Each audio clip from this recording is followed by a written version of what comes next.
Kinyarwanda SDA imnizi.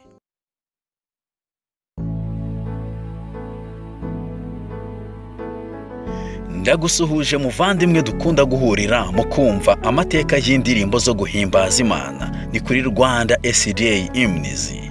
Muraho neza? Yesu ashimwe. Tugeze ku ndirimbo ivuga ngo hari irembo ryuguruye. Ukunda iyi ndirimbo? Kanda kuri like. Yabayeho imyaka igera kuri 65 y'ubukuru, ariko imyinshi muri iyo myaka yayimaze mu gitanda cye kubw'uburwayi.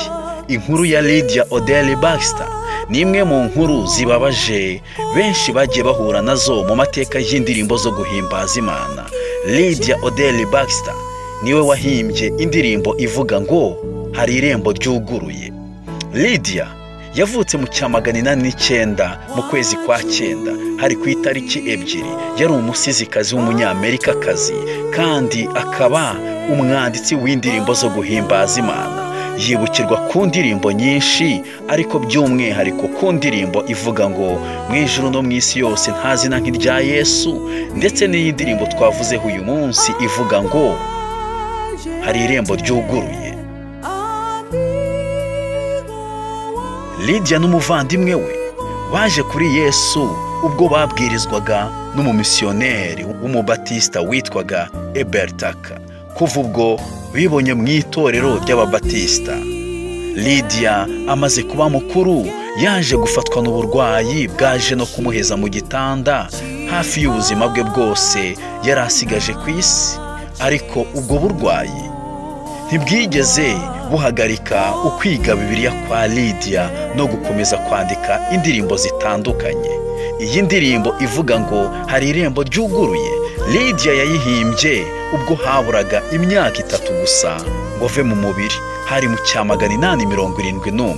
Nyuma y'imyaka 3 ubwo hari mu 1874 Lydia yaje gupfa, ariko apfa asize indirimbo ivuga ngo hari irembo ryuguruye. Indirimbo yari asize yaje gukundwa, itangira no gukoreshwa mu biterane bitandukanye byo mu Bwongereza. Ariko igihe kimwe ubwo Lydia yaburaga umwaka umwe ngo apfe, hatangiye igiterane cyahereye mu mpera z'umwaka w'1873 kugeza mu ntangiriro z'umwaka w'1874, umwaka umuhimbyi w'iyi ndirimbo yanapfuyemo. Icyo giterane cyaberaga muri Great Britain, cyarimo umuvugabutumwa witwaga Odell ndetse na Silas, umucuranzi wari ukomeye. Muri ibyo biterane humvikanaga amajwi meza y'abaririmbyi babaga baravuye mu bihugu bitandukanye. Aho rero haririmbwaga indirimbo nyinshi. Imwe muri izo ndirimbo ni iyi ndirimbo ivuga ngo hari irembo ryuguruye.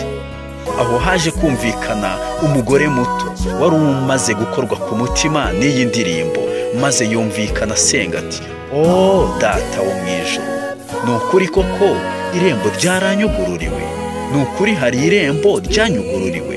Niba ari uko bimeze nzaryinjiramo."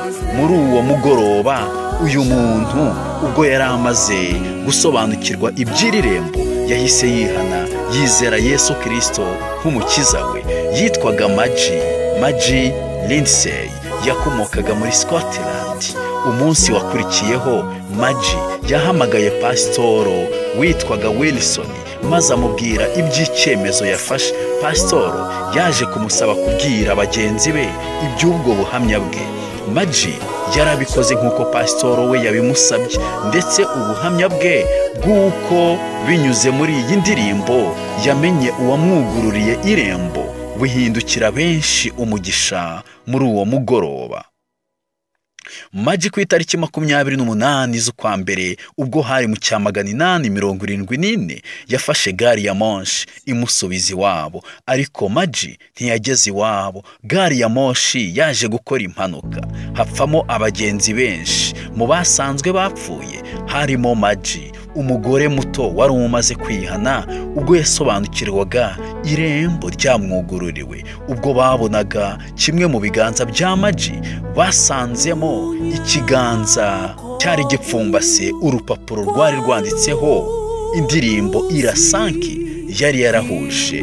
Muri izo ndirimbo basanze Maji yarabumbuye paje iriho indirimbo ivuga ngo hari irembo ryuguruwe. Iyo paje yariho iyi ndirimbo yari yahindanijwe n'amaraso ya Maji Irasanki, umwe wakoze wa muzingo w'indirimbo Maji yarapfumbase. Byaje kumugeraho bikora ku mutima we cyane. Sanki arababara yumvise ibyabaye kuri Maji. Iyi ndirimbo hari irembo ryuguruwe ifite byinshi twavuga. Yahimbwe n'umurwayi wabaga mu gitanda witwaga Odell. Odell yahoraga asoma Bibiliya, ari naho yaje gusobanukirwa iby'irembo. Irembo ryugururiwe abakire n'abakene.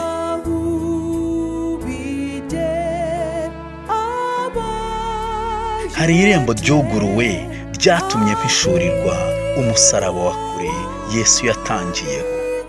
Irembo ryugururiwe abashaka agakiza, ngo abakire n'abakene bose barinyuremo. Nshuti, komeza utwarane irembo ricyuguruwe, ikorera umusaraba, uzahabwa ikamba. Tumaze kwambuka uruzi dute wa musaraba, twambikwa amakamba meza, twitahire mu ijuru.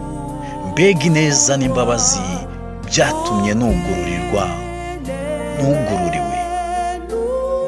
Imana ihimbazwe. N'indirimbo ivuga irembo, irembo Yesu, irembo ryatumye duhishurirwa umusaraba. Ni irembo ryugururiwe abashaka agakiza, ngo abakire n'abakene bose barinyuremo. Yesu ubwe yarivugiye ati, ntawe ujya kwa data ntamujyanye. Nshuti muvandimwe, urashaka kujya kwa data? Nyura mu irembo, kandi irembo ni Yesu. Lydia Baxter yaje kuva mu mubiri mu cya 874, hari ku itariki 23 zo kwa mbere. Apfira mu mujyi wa New York. Apfa asize indirimbo ivuga ngo hari irembo ryuguruwe.